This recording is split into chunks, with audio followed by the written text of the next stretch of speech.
खमीर लगे आटे को सबसे पहले इस तरह से फैला लें, दरमियान में निशान लगाएं और उसके ऊपर प्याला उल्टा दें। इस तरह घी डालें सारे खमीर लगे आटे पर, और उसके बाद ये पेस्ट मसाला जो है बना हुआ है इसे इसके ऊपर डालें और इस तरह हाथों की मदद से इसको फैला लें।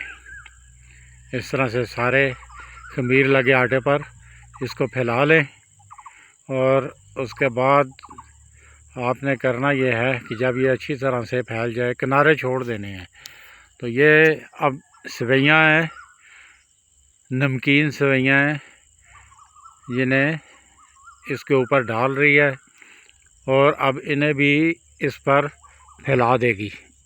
अब ये इनको अच्छी तरह से फैला रही है। तो देखें कि ये किनारे जो हैं, किनारों को छोड़कर थोड़ा थोड़ा फासला छोड़ा हुआ है इसने किनारों से। अब ये कीमा है, इसके ऊपर सेवइयों के ऊपर कीमा डाल रही है। तो ये कीमा भी अब इसने इसके ऊपर फैला देना है इस तरह।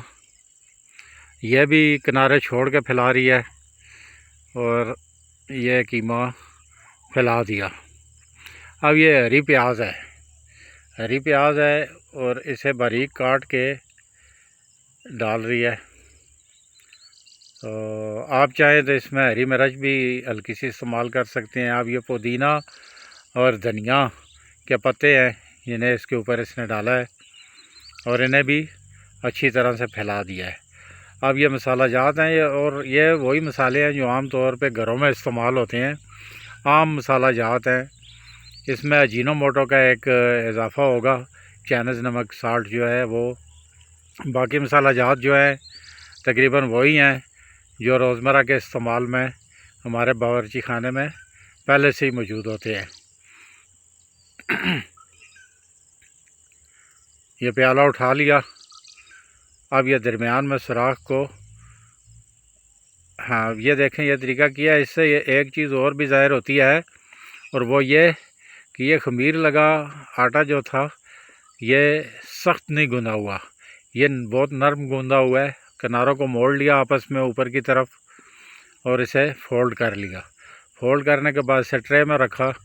ट्रे में रखने के बाद इसको हल्के हाथों से दबा के इसके जो जोड़ थे उन्हें ख़त्म कर दिया गया। अब ये ऊपर इसने अंडा डाला है और अंडे को इसके ऊपर सारे को लगा दिया, फैला दिया। अंडा सारी तरफ फैल चुका है। और अब ये मसाला है, ज़ीरा है, गरम मसाला है कूटा पिसा हुआ, अब उसे डाल दिया है और अब ये इसे ओवन में रख रही है।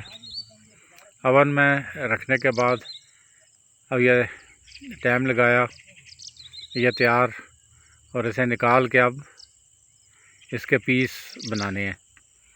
तो ये निकाल लिया।